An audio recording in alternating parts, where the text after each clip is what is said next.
ठीक है, तो आज हम लोग पढ़ेंगे भारतीय संविधान के अंतर्गत जो भाग 3 है, जिसमें आपके मूल अधिकारों के संबंध में उपबंध दिए गए हैं।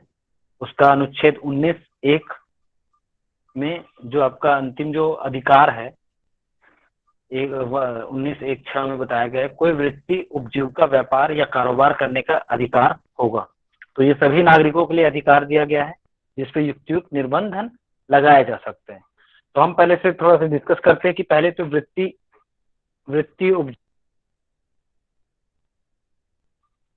कोई वृत्ति, उपजीविका, कारोबार या व्यापार करने का अधिकार के संबंध में है कि देखिए, जो आपका जो वाक्य व अभिव्यक्ति की स्वतंत्रता जो 19 में दी गई है, जो आपकी वाक स्वतंत्रता दी गई है, तो इसमें इसको अंतिम में स्थान दिया गया है, क्योंकि जो आपकी जो स्वतंत्र अभिव्यक्ति की स्वतंत्रता है, इसके तहत क्या है कि उन अभिव्यक्ति की स्वतंत्रता का प्रयोग करते हुए आपको कोई भी वृत्ति, उपजीविका, व्यापार या कारोबार करने का यह अधिकार प्रदान करता है। ठीक है, और किसी भी व्यक्ति के लिए जो उसकी उपजीविका होती है या कोई वृत्ति, जो व्यापार या कारोबार जो वो करता है, जिससे एक प्रकार का कोई धन अर्जन करता है, जिससे वो अपनी जीवन यापन को करता है, ठीक है, तो ये एक बहुत ही महत्वपूर्ण कार्य होता है उसके जीवन के लिए। तो इसको अगर आप फ्री नहीं रखेंगे तो आपके जो अभिव्यक्ति की स्वतंत्रता जैसी चीजों में क्या है, इसका प्रतिकूल प्रभाव पड़ेगा, है ना। इसलिए क्या है कि इसको जो 6वें अधिकार के तौर पे रखा गया, कोई वृत्ति, उपजीविका, व्यापार या कारोबार करने के अधिकार के स्वरूप में। तो इसके लिए मैं आपको एक जो केस का एक है, Maruti Shripati Dubbal versus state of Maharashtra 1987, criminal law general 743। ठीक है, तो इससे आप समझ सकेंगे इस केस से कि कोई वृत्ति, उपजीविका का क्या महत्व होता है किसी व्यक्ति के जीवन में। तो इसमें मामला है कि जिसमें जो मारुति श्रीपति दुब्बल, जो कि महाराष्ट्र में सिपाही के पद पर तैनात था, उसमें उसकी एक सड़क दुर्घटना हो जाती है, जिससे क्या होता है कि उसकी शारीरिक और मानसिक रूप से वो विकृत हो जाता है। फिर उसकी जो स्थिति होती है, वो आर्थिक जीवन के संकट में पड़ जाती है। इस आर्थिक संकट से वो सम्मान पूर्वक उभरने के लिए उसकी पत्नी जो होती है सुलोचना, वह एक सब्जी व्यवसाय आरंभ करने के लिए सरकार से एक छोटी मोटी स्टॉल उपलब्ध कराने के लिए प्रार्थना करती है। ठीक है, वह व्यक्ति क्या था, एक सिपाही के पद पर था, एक एक्सीडेंट में उसके क्या दुर्घटना हो गई, जिससे मानसिक और शारीरिक क्षति उसको हुई, और उस वजह से क्या उसकी आर्थिक स्थिति पूरी डावाडोल हो गई। तो क्या उसकी जो पत्नी होती है, वो सब्जी बेचने के आशय से क्या करती है, एक स्टॉल की मांग करती है राज्य सरकार से। लेकिन क्या होता है कि उसकी प्रार्थना पर कोई ध्यान नहीं देता और उसको असफलता मिलती है। इस पर वो 27 अप्रैल 1985 को मारुति श्रीपति दुब्बल नगर निगम के आयुक्त से मिलने गया, तो उसे आयुक्त से मिलने नहीं दिया गया। ठीक है, उसने दुखी होकर मारुति श्रीपति दुब्बल ने आत्महत्या करने के आशय से अपने शरीर पर मिट्टी का तेल छिड़क लिया और आग लगाने के लिए माचिस निकाल लिया। वह आत्महत्या तो नहीं कर सका, पर उस पर आत्महत्या करने का प्रयत्न का मुकदमा अवश्य चल गया।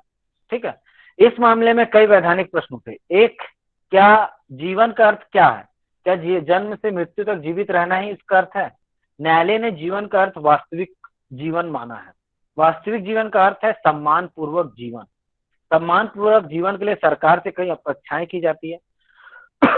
सरकार का यह कर्तव्य है कि वो प्रत्येक व्यक्ति को जीवन यापन के लिए समुचित साधन जुटाए। इसके अभाव में संविधान द्वारा प्रदत्त प्राण और दैहिक स्वतंत्रता का मूल अधिकार मात्र एक मृत तृष्णा है। सरकार जो है वो मारुति श्रीपति को दुब्बल को आजीविका के साधन जुटा पाने में असफल रही, और ऐसी दशा में उसका आत्महत्या की ओर अग्रसर होना स्वाभाविक था। इसी आधार पर उच्च न्यायालय की खंडपीठ ने भारतीय दंड संहिता की धारा 309 को असंवैधानिक घोषित कर दिया। तो इसमें आपने जिस केस को समझा होगा, जो इसके पूरा मामला था, उससे आपको ये समझ आया कि केवल जीवन जीना ही जरूरी नहीं है, एक जीवन के साथ क्या आपका जो सम्मान पूर्वक जीवन भी उससे जुड़ा हुआ है, गरिमापूर्ण जीवन। और उसके लिए जो जीविका जो होती है या उपजीविका जो होती है, वो बहुत ही महत्वपूर्ण क्या है, उसका अर्थ रखता है कि यदि आपकी जीवन जो भी जीविका है, उसी के आधार पर आपकी जो जीवन स्तर है उसका चुनाव कर सकते हैं, या उसके हिसाब से अपने स्वरूप में से रह सकते हैं। तो यहाँ पे जो उस व्यक्ति ने किया, तो उसके लिए कई प्रश्न उठे कि क्या, तो उन्होंने जो कार्य किया था उसने तो आत्महत्या का प्रयत्न किया था। इसको कोर्ट ने बोला कि नहीं, ये आत्महत्या का प्रयत्न नहीं है। क्यों? क्योंकि यदि उसकी जीवन का जब कोई मायने ही नजर नहीं आएगा, तो उस सिचुएशन में जब सरकार भी उसका साथ नहीं दे सकती है, जबकि वो सरकार के सेवक के तौर पर वो पहले ही कार्यरत था, कर्मचारी के तौर पे था। तो यहाँ पे सरकार का दोष है। तो यहाँ पे उसके ऊपर क्या हुआ कि जो आत्महत्या का प्रयत्न का दोष हटा दिया गया और उनके लिए साधन जुटाने की बात कही गई थी। फिर उसी तरह एक और मामला था प्री रत्नम नागभूषण पटनायक बनाम यूनियन ऑफ इंडिया का मामला। तो इस दिशा में उच्चतम न्यायालय का एक और ऐतिहासिक और क्रांतिकारी निर्णय हुआ था।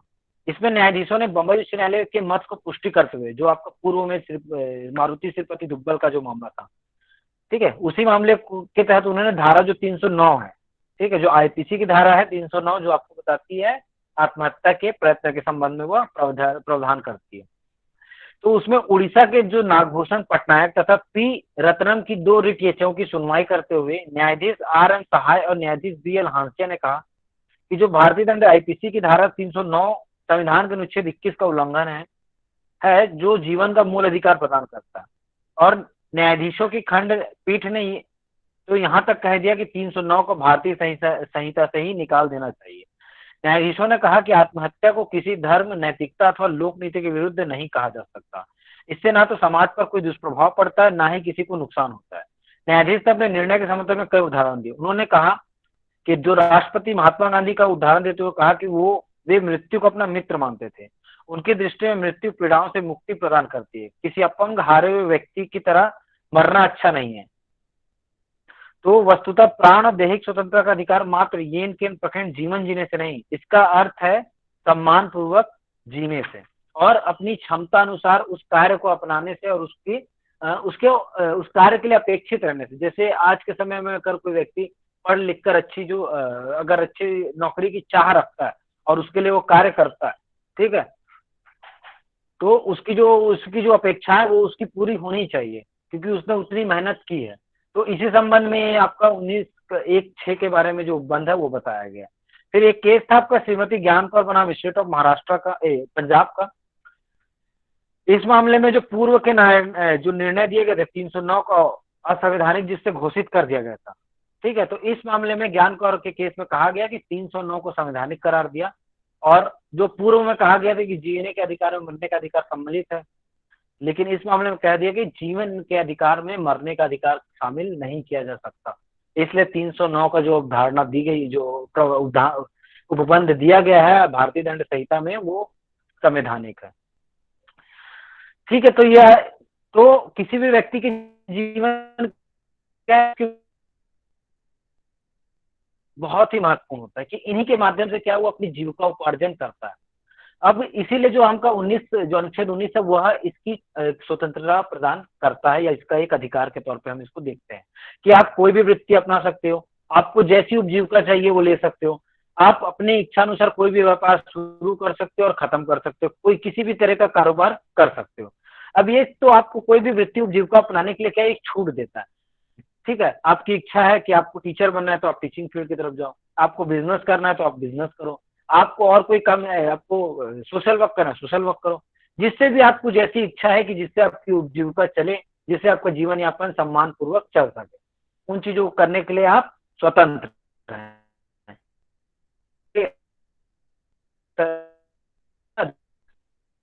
लेकिन अब इन पर भी क्या है, कुछ निर्बंधन लगाया गया है,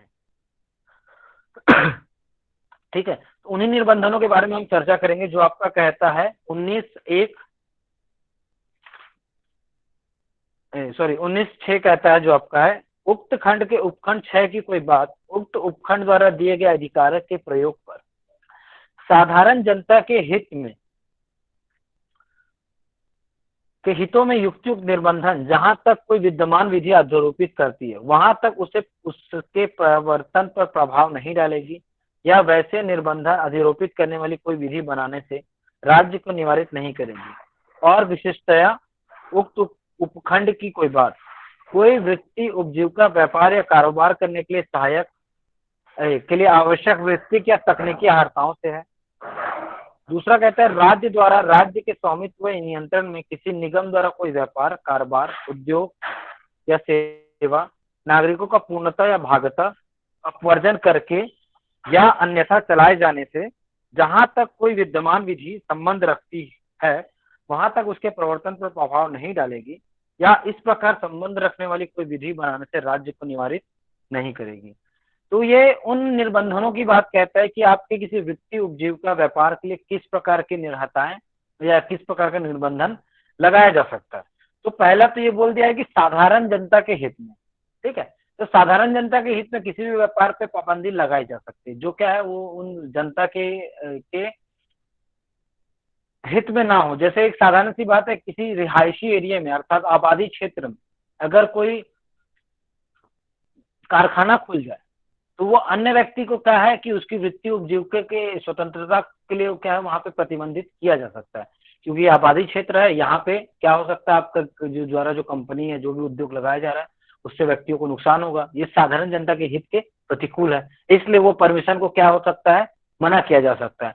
उसी तरह जैसे किसी वृत्ति व्यापार के लिए आवश्यक वृत्ति के तकनीकी अर्हताएं निर्धारित करके, अब जैसे वृत्तिक व्यापार के लिए आवश्यक वृत्तिक या तकनीकी अर्हताएं, ठीक है।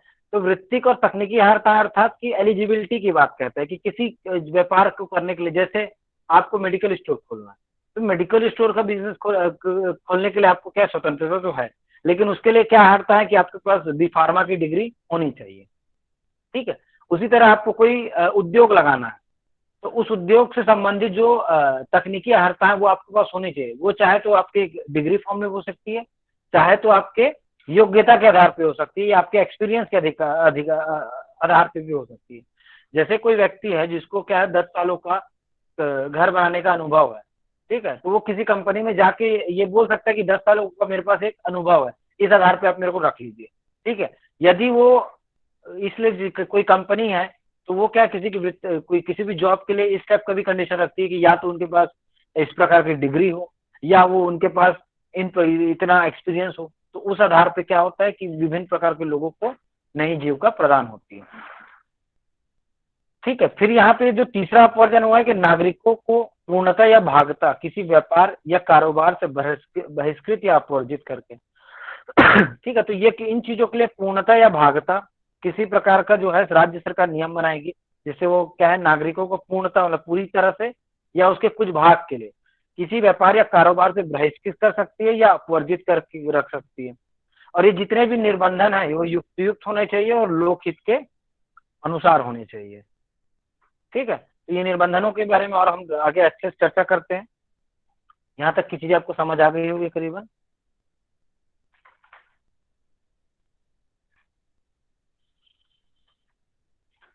तो हम इसको विभिन्न केस लॉ के माध्यम से समझने का प्रयास करते हैं कि इन निर्बंधनों का अर्थ क्या है, कैसा है। देखिए, तो एक आपको इसके समझने के पहले क्या है कि लोकहित एक व्यापक अर्थ वाली अभिव्यक्ति होती है हमेशा से, ठीक, जो प्रत्येक व्यापार की प्रकृति पर निर्भर करती है कि व्यापार की प्रकृति कैसी है। तो कभी भी कोई भी व्यापार या वृत्ति कोई भी व्यक्ति करना चाहता है इस अधिकार का प्रयोग के थ्रू, कि इसका उपयोग करने के तौर पे वो क्या है वहां पे कोई भी उपजीविका शुरू कर रहा है, कोई वृत्ति शुरू कर रहा है या किसी भी प्रकार का काम कर रहा है, तो उस कार्य को देखा जाएगा कि उसकी जो प्रकृति है उससे जो साधारण जनता है या जो लोक व्यवस्था है, ठीक है, इन पर किस प्रकार का प्रभाव पड़ रहा है। जरूरी है कि किसी एरिया पे किसी चीज की अगर परमिशन नहीं दी जा रही है तो इसका मतलब ये है कि वहां पे वो रिस्ट्रिक्ट है, ठीक है। कि आप लोग देखते होंगे कई जगहों पे कि जैसे अब मार्केट के लिए सिर्फ एक निश्चित जगह फिक्स कर दी जाती है ना किसी भी एरिया के लिए कि यहीं पे ही मार्केट लगे। अब कोई व्यक्ति अगर अन्य जगह पे लगाएगा तो उसको बोल दिया जाता है कि आपको यहाँ पे लगाना प्रतिबंधित है, ठीक है। वैसे ही जैसे कुछ दुकानों का जो है तो वो दुकानों के लिए स्थान फिक्स कर दिया गया है कि यहाँ इस एरिया में ही आप केवल अपना व्यापार कर सकते हैं। अगर दूसरी जगह वो प्रतिबंधित करता है तो ये आपका युक्त निर्बंधन के तौर पे आता है, क्योंकि वो क्या है कि लोकहित के विपरीत हो सकता है या प्रतिकूल हो सकता है, ठीक है। जैसे आपका जैसे सब्जी की बात की, सब्जी बाजार की बात करें, जैसे मान लीजिए अब कोई व्यक्ति है वह पटाखे का उद्योग लगाना चाहता है। अब वह पटाखे का उद्योग एक व्यापारिक एक आबादी क्षेत्र में लगाना चाहता है, तो उस पटाखे उद्योग में अगर कोई अनहोनी या घटना होगी तो उसका प्रभाव क्या पड़ेगा वहां की आबादी पर। तो ये क्या लोकहित के प्रतिकूल हो गया। इस कंडीशन में क्या है उनको वो परमिशन वहां पे उस एरिया के लिए नहीं दी जाएगी। उसी तरह आप लोग देखे होंगे कि जो गैस एजेंसियां होती है उनका ऑफिस तो सेंटर में होता है, लेकिन जो उसका वितरण केंद्र या उसका जो गोदाम होता है उसको क्या है कि आबादी क्षेत्र से बाहर उसको वो किया जाता है, रखवाया जाता है या बाहर रखने की बात कहते हैं। तब उस आधार पर उनको लाइसेंस दिया जाता है, ठीक है। क्यों? क्योंकि जो गैस है, गैस जैसे जो वितरण का जो कार्य है वह क्या है एक प्रकार से क्या खतरे की आशंका बनी रहती है, कभी भी कोई दुर्घटना घट सकती है। तो उसको वही जो चीजें होती है उनको क्या सावधानी पूर्वक, सावधानी के तौर पे उसको क्या शहर से बाहर रखा जाता है। अब कोई बोलेगा कि नहीं मेरा तो घर यहीं है, मेरा गोडाउन यहीं है शहर के बीच में, मैं यहाँ पे अपना गोडाउन रखना चाहता हूँ, तो इस आधार पे अगर वो करेगा तो उसको जो उसकी अनुमति प्रदान नहीं की जाएगी, या उसको एजेंसी उसकी जो एजेंसी उसको दी गई है उसकी परमिशन को रद्द कर दिया जाएगा। ठीक है, तो ये निर्बंधन इसलिए बहुत आवश्यक होते हैं। तब इसमें हम लोग देखते हैं कि एक मामला जो है के Rajendran versus state of Tamil Nadu AIR 1982, supreme court 1107। ठीक है, तो इसमें Tamil Nadu abolition of post of part time village officer act 1981 था, एक एक्ट था। ठीक है, जो क्या था कि Tamil Nadu abolition of post of part time village officer. ठीक है, एक एक्ट बनाया गया जिसमें क्या था कि पोस्ट ऑफ जो विलेज ऑफिसर करके एक पोस्ट होती थी उसको खत्म करने के लिए एक अधिनियम बनाया गया। तो जिसके द्वारा जो ग्राम अधिकारी या जो आपका विलेज ऑफिसर की पोस्ट थी उसको समाप्त कर दिया गया। अब इसको जब समाप्त किया गया तो उसमें कोई ना कोई तो पोस्टेड था ना उस पद में जो अभी तक चल रहा था। तो उन लोगों ने बोला कि भैया हमारी 19(1)G का, सॉरी 19(1)G का ये क्या कर रहे हैं, उल्लंघन कर रहे हैं। ठीक है, तो कोर्ट ने कहा कि ये जो आप लोगों ने जो चुनौती इस मामले में दी गई थी, तो उन्होंने कहा कि आपके 19(1)G जो आपको व्यक्ति व्यापार की स्वतंत्रता प्रदान करता है ये इसका अतिक्रमण नहीं करता है। ठीक है, क्योंकि आप इसमें किसी व्यक्ति के पेशे या कारोबार के अधिकार का अतिलंघन नहीं हुआ। ठीक है, बल्कि क्या है याचिका, और जो याचिकादाता है वो कोई वित्तीय व्यापार करने के लिए स्वतंत्र था, इसके बाद भी वो कर सकता है। अब इसको एक ऐसे से भी समझ सकते हैं जैसे आगे वाला जो केस था फर्टिलाइजर कॉर्पोरेशन कर्मकार union Sindhi versus union of India. ठीक है, इस मामले में सुप्रीम कोर्ट द्वारा मुख्य रूप से अभिनिर्धारित किया गया कि जो अनुच्छेद 19(1)(6) है किसी व्यक्ति को किसी विशेष पद पर ही कार्य करने की स्वतंत्रता प्रदान नहीं करता है। यदि किसी कारखाने में मशीनों का विक्रय कर दिए जाने से कर्मकारों की छटनी की जाती है तो उसे व्यापार या वृत्ति की स्वतंत्रता का अतिक्रमण नहीं माना जा सकता। ठीक है, अब मान लीजिए जैसे अगर किसी कारखाना है, कोई कारखाना है, तो वहां पे अब जैसे अभी देखिए आप लोग ये जब लैपटॉप और मोबाइल का जमाना आ गया है, तो आज के टाइम में जो टाइपराइटर होता है उसका जमाना चला गया, लोग उसको खरीदते नहीं है। तो जो गोदरेज जो कंपनी है उसी की टाइपराइटर जो सबसे ज्यादा चलते थे। ठीक है, तो उसने क्या किया कि उस अपने जो उसका जो प्रोडक्शन था टाइपराइटर का गोदरेज, ठीक है, उसको उस प्लांट को उसने बंद कर दिया। अब उसमें जितने भी व्यक्ति काम कर रहे थे, भाई जब प्लांट ही नहीं है तो उसका काम भी वहां पे बंद हो गया। तो ये आपके क्या है 19(1)A)G जो 19(1)G का आपका ये नहीं करता है। ठीक है, वृत्ति का और उपजीविका का अधिकार का उल्लंघन नहीं करता, क्योंकि आपके स्वतंत्र प्रदान करके रखा, अगर यहाँ छूट गया तो आप दूसरा अपना सकते हो, है ना। फिर आगे देखते हैं PN Kaushal versus union of India. तो ये जो मामला था ये आपका था अवैध व्यापार से संबंधित मामलों के बारे में। कि आपको ये पता होगा कि जो अवैध व्यापार होता है या जो आप 19(1)G या फिर आपका जो ये स्वतंत्र वृत्ति उपजीविका की स्वतंत्रता का जो अधिकार है उसका प्रयोग केवल और केवल आप वैध या वैलिड या लीगल ट्रेड और कॉमर्स के लिए कर सकते हो केवल। ठीक है, कि आप अवैध वस्तुओं के व्यापार के लिए या उसकी वित्ती के लिए या उसके कारोबार के लिए इसकी स्वतंत्रता प्रदान करने के लिए आप कोर्ट के पास नहीं जा सकते हो कि ये मेरे अतिक्रमण कर रहा है, मेरी स्वतंत्रता का हनन कर रहा है, या आप इन जो अवैध कार्य हैं उनके लिए स्वतंत्रता का दावा भी नहीं कर सकते हो। अब वो क्या हो सकते हैं, जो अवैध हो, जो अनैतिक हो, जो लोक नीति या लोक स्वास्थ्य के प्रतिकूल हो, जैसे अपमिश्रित खाद्य पदार्थों का व्यापार। ठीक है, जो अपमिश्रित खाद्य पदार्थ था जो भी मिक्सिंग करते खाने के भोजन पदार्थों में। ठीक है, या फिर जुआ या फिर शराब गांजा जैसे मादक पदार्थों का व्यापार।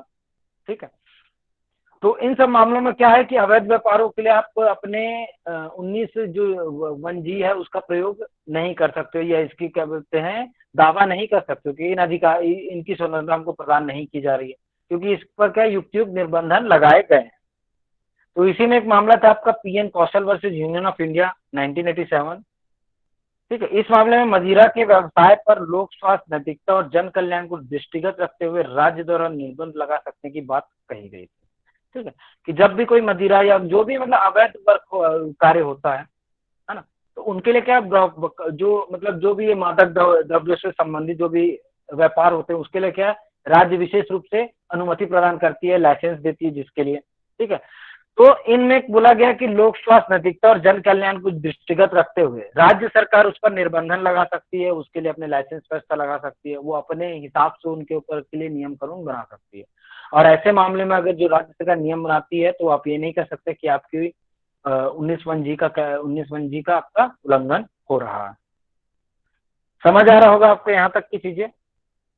फिर एक मामला था Manohar Lal versus state of Punjab, AIR 1961, supreme court 418। इसमें जो पंजाब ट्रेड एम्प्लॉयज एक्ट 1949 की धारा 7 की वैधानिकता को चुनौती दी गई थी। इस धारा में उपबंधित प्रावधानों के अनुसार सप्ताह में एक दिन प्रतिष्ठानों को बंद रखना आवश्यक था। ठीक है, तो देखिए इसमें क्या था कि ये जो पंजाब जो राज्य है उसके लिए Punjab trade and employees act 1949 लाया गया था, और उसकी जो धारा 7 थी उसमें में बोला गया था कि जितने भी प्रतिष्ठान होते हैं उनको क्या अपने हफ्ते भर में एक बार एक दिन के लिए अपना प्रतिष्ठान बंद करना पड़े। जैसे आप सामान्यतः रायपुर की बात करते हैं तो या संडे के दिन जो मेन मार्केट होता है वो बंद होता है। ठीक है, तो वो किसी न किसी एक्ट के तहत ही चलता है, तो वैसे ही पंजाब में था। तो इसमें जो एक याचिका करता था तो उसने बोला कि नहीं, मैं इस बात इससे मेरे ख्याल से है जो कारोबार की स्वतंत्रता है इसका हनन हो रहा है, और इसके लिए वह क्या वहां पे केस डालता है। ठीक है, याचिका डालता है। अब वो अपनी उसमें दलील में कहता है कि उसने अपनी दुकान पर किसी कर्मचारी अथवा कर्मकार को नियुक्त नहीं रखा है, बल्कि वह स्वयं अकेले ही कार्य करता है, अतः यह व्यवस्था उस पर लागू नहीं होती है। तो उच्चतम न्यायालय ने इस तर्क को अस्वीकार करते हुए कहा कि यह व्यवस्था श्रमिकों के स्वास्थ्य, कार्य क्षमता और लोक कल्याण के लिए की गई है, और की गई है, और यह सभी पर लागू होती है, चाहे वह कर्मकार हो चाहे वह स्वामी हो। क्योंकि देखिए 7 दिन अगर कंटिन्यू सारी चीजें खुली हुई है तो इसका मतलब हमेशा वो खुली रहेगी। इससे क्या होगा कि जो वहां के श्रमिक होते हैं उनकी स्वास्थ्य में, उसकी कार्य क्षमता पे और ये लोक कल्याण के लिए भी आवश्यक है। ठीक है, तो ये बोला कि ये जिस प्रकार श्रमिकों पर लागू होती है उस प्रकार ये स्वामियों पर भी लागू होती है। तो उनका जो दलील था कि मैं अकेला व्यक्ति हूँ जो सारी चीजों को संभालता है, तो मैं अपना प्रतिष्ठान बंद नहीं करूंगा, क्योंकि ये श्रमिकों को छुट्टी देने की बात कहता है बोला। तो इस पर कोर्ट ने यह कहा था। समझ आया। फिर आपका एक मामला था खटकी अहमद बनाम लुंड्रा नगर पालिका का मामला।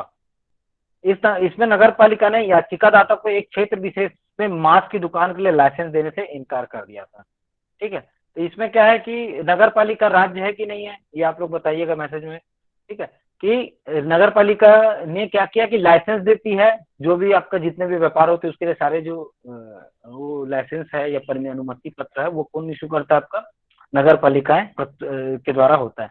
तो उन्होंने क्या एक विशेष क्षेत्र में मांस की दुकान के लिए उन्होंने एक व्यक्ति को लाइसेंस देने से इनकार कर दिया, क्योंकि उसके पीछे रीजन ये था कि क्योंकि उस क्षेत्र में पहले से ही मांस की 3 दुकानें थी। ठीक है, मीट की 3 दुकानें थी, और उसमें से जो 3 दुकानें थी उसमें से एक दुकान स्वयं जो याचिका करता था उसके पिताजी की थी, और दूसरा उस क्षेत्र के लोगों ने पहले उस क्षेत्र में क्या किया था कि मांस की दुकानों को खोलने के लिए असंतोष जाहिर किया था।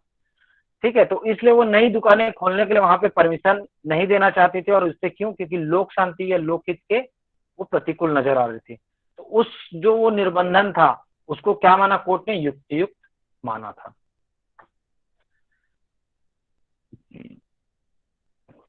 फिर आपका एक दूसरा मामला था Sudan Singh and others versus new Delhi municipal committee, AIR 1989। तो इस मामले में जो तो इस मामले में जो आपकी जो दिल्ली म्युनिसिपल कॉर्पोरेशन का ये मामला था, इसमें यह निर्धारित किया गया कि जो वृत्ति, उपजीविका, व्यापार और कारोबार करने की स्वतंत्रता जो है वो अबाध नहीं है। ठीक है, इस पर युक्त निर्बंधन लगाए जा सकते हैं। जनसाधारण के आवागमन एवं यातायात व्यवस्था की दृष्टि से यदि किसी को सड़क के किनारे व्यापार या कारोबार करने की अनुमति नहीं दी जाती है तो इसे मूल अधिकार का हनन नहीं माना जा सकता है। ठीक है, तो इस मामले में आपको समझ आ गया होगा कि देखिए कि अगर जनसाधारण लोकहित के खिलाफ है, कहीं पे प्रतिकूल नजर आ रहा है, तो आपको क्या, आप जो ये होता है आपका सड़क किनारे जो फुटपाथ होता है उसमें, वहां पे रेस्ट्रिक्शन लगाए जा सकते हैं कि आप यहाँ पे व्यापार ना करें। ठीक है, तो उसके बाद आपका एक जो आपका मामला है doctor Hansraj L Chulani versus bar council of Maharashtra AIR 1966 supreme court 708। ठीक है, तो ये बहुत ही महत्वपूर्ण मामला है ना। तो इस मामले के तहत आपको इस मामले को आप समझिए, उसके बाद फिर बाकी चीजों को डिस्कस करेंगे। तो इसमें मामला क्या होगा, जो डॉक्टर हनी राज थे, ठीक है, ये पहले डॉक्टर हनी राज जो थे वो क्या थे, एक डॉक्टर थे, MBBS की डिग्री उनके पास थी और उनकी अपनी क्लिनिक भी थी। ठीक है, और ये महाराष्ट्र में जॉब करते थे, मान के चलिए, मतलब वो महाराष्ट्र में जॉब करते थे, क्लिनिक नहीं। ठीक है, अब उन्होंने क्या की कि MBBS के बाद उन्होंने कि लॉ की डिग्री ले ली, मतलब उन्होंने LLB पास आउट कर लिया। और उसके बाद वो क्या किया कि बार काउंसिल में एडवोकेट रूप पे, जो एडवोकेट के तौर पे अपना प्रार्थना पत्र पेश किए कि मेरे को एडवोकेट के तौर पे क्या है होना है, सदस्य बनना है एडवोकेसी के लिए। ठीक है, तो बार काउंसिल ने उसकी जो एप्लीकेशन थी उसको क्या कर दिया, निरस्त कर दिया। और बार काउंसिल ने यह कहा कि जो विधि व्यवसाय है वो अब एक पूर्णकालीन व्यवसाय है, जो व्यक्ति इस व्यवसाय के प्रति समर्पित होकर कार्य करने का इच्छुक हो वही इस व्यवसाय में प्रवेश पा सकता है और अन्य व्यक्ति नहीं। ठीक है, तो जो जो जो डॉक्टर हनीराज थे, उन्होंने वो पहले तो वैसे ही क्या प्रैक्टिस क्या डॉक्टर थे। ठीक है, और वो क्या एक तो ऐसे ही डॉक्टर थे, उनका वो चीज सारा चल ही रहा था, और वो जब अगर वो चाहते थे कि वो LLB करके वकालत के पेशे में आ जाए, तो क्या था कि उनका उससे दो वो वकालत में पूरी तरह से अपने आप को समर्पित नहीं कर पाते, है ना। तो इस मामले को लेकर वो कहाँ गए, आपका सुप्रीम कोर्ट में गए। सुप्रीम कोर्ट ने इसमें अपनी फैसला देते हुए कहा, ऐतिहासिक फैसला देते हुए इसमें कहा कि जो, और उन्होंने जो सुप्रीम कोर्ट में केस किया तो वो इसी आधार पे किया कि यह मेरे वित्तीय उपजीविका के अधिकार का अतिक्रमण कर रहे हैं या हनन कर रहे हैं। ठीक है, इस आधार पर उन्होंने केस किया। तो उन्होंने कहा कि जो 19(1) है, जो आपको उपजीविका वृत्ति या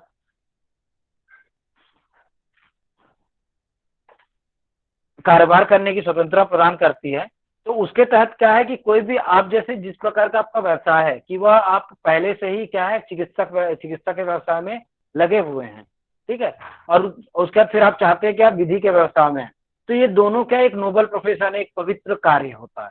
अब दोनों में आप ऐसा है कि एक कार्य को ही आप बहुत अच्छे से कर सकते हैं, इन कार्यों के लिए आपको पूरा समर्पण बहुत अति आवश्यक होता है, जिस आधार पे, और यह किसी भी आधार पे आपके इसका अतिक्रमण नहीं करती, ऐसा करके उन्होंने क्या बोलते हैं सुप्रीम कोर्ट ने अपना निर्णय दिया। ठीक है, तो इससे आपको क्या समझ आता है कि जो युक्तियुक्त निर्बंधन है वह किस प्रकार से अधिरोपित किया जा सकता है, कहाँ पे लगाया जा सकता है, जब वह लोकहित के खिलाफ हो। ठीक है, या किसी वित्तीय या व्यापार के लिए आवश्यक वित्तीय तकनीकी निहरताएं निर्धारित कर दी गई है, तो उसके आधार पे ही आपको वहां पे भर्ती की जा सकती है। जैसे आपको अगर अधिवक्ता के तौर पे नामांकन कराना है कि आप चाहते हैं कि आप लॉ के फील्ड में जाए, तो उसके लिए आपको लॉ की डिग्री कंप्लीट करना अति आवश्यक है। उस डिग्री को कंप्लीट करने के बाद आपको क्या करना पड़ेगा, बार काउंसिल में एप्लीकेशन करना पड़ेगा। उसके बाद आपको बार काउंसिल की जो परीक्षा होती है, AIB बोलते हैं जिसको, ठीक है, उसको आपको क्लियर करना पड़ेगा। उसी आधार पर फिर आप क्या हो सकते हैं, व्यापार जो आपका विधि व्यवसाय है उसमें आ सकते हैं। उसी तरह जैसे आपको अगर कहीं मेडिकल फील्ड में आपको जो मेडिकल स्टोर खोलना है, तो उसके लिए आपको फार्मेसी एक्ट के तहत रजिस्ट्रेशन कराना पड़ेगा और जो बी फार्मा की डिग्री है वो लेनी पड़ेगी। उसी तरह जैसे आपको अगर डॉक्टर बनना है तो MBBS की डिग्री कंप्लीट करा के आपको रजिस्ट्रेशन कराना पड़ेगा, है ना। तो ये जो विभिन्न जो तकनीकी अर्हताएं और वित्तिका के लिए अर्हताएं निर्धारित की गई है, तो इस आधार पर भी आपका निबंधन लगा सकते हैं। कोई व्यक्ति यह नहीं कह सकता कि नहीं मैं लॉ नहीं पढ़ा हूं तब भी मैं वकालत करना चाहता हूँ। ठीक है, क्या अगर कोई व्यक्ति 10 साल कोर्ट में सहायक के तौर पे कार्य किया किसी वकील के अंडर में, लेकिन उसके पास लॉ की डिग्री नहीं है, तो वो किसी आधार पे ये नहीं कह सकता कि मैं वकील की मतलब मैं वकालत कर सकता हूँ करके। ठीक है, वो बैकग्राउंड में वर्क कर सकता है, लेकिन वो कोर्ट में जाके वकालत नहीं कर सकता है। ठीक है, वो प्लीडिंग नहीं कर सकता है।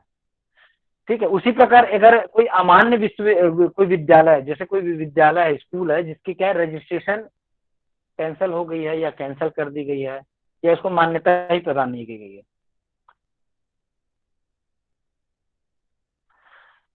तो उसके संचालन का जो अधिकार व्यापार अथवा जो व्यवसाय नहीं है, तो वो अनुच्छेद 19(1) के अंतर्गत संरक्षण का क्लेम नहीं कर सकता है।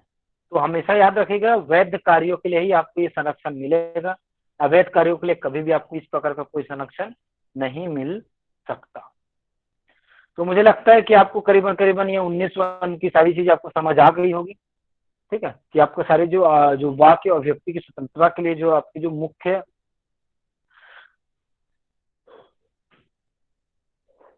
वाक्य जो व्यक्ति की स्वतंत्रता जो अनुच्छेद 19 में बताई गई है, उसके तहत आपकी वाक स्वतंत्रता और व्यक्ति की स्वतंत्रता शामिल है, जिसमें शांतिपूर्वक और निरायुध सम्मेलन करने का अधिकार आपको प्राप्त है। संगम, संघ या सहकारी समिति बनाने का अधिकार आपको शामिल है। भारत के राज्य क्षेत्र में सर्वत्र आबाद संचरण का अधिकार है। भारत के राज्य क्षेत्र के किसी भाग में निवास करने और बस जाने का अधिकार है।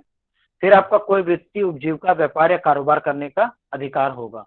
और यह जो स्वतंत्रता है केवल और केवल नागरिकों को है, जो कि किसी भी प्रकार से आबाद नहीं है और इस पर युक्ति निर्बंधन आरोपित किए गए हैं। ठीक है।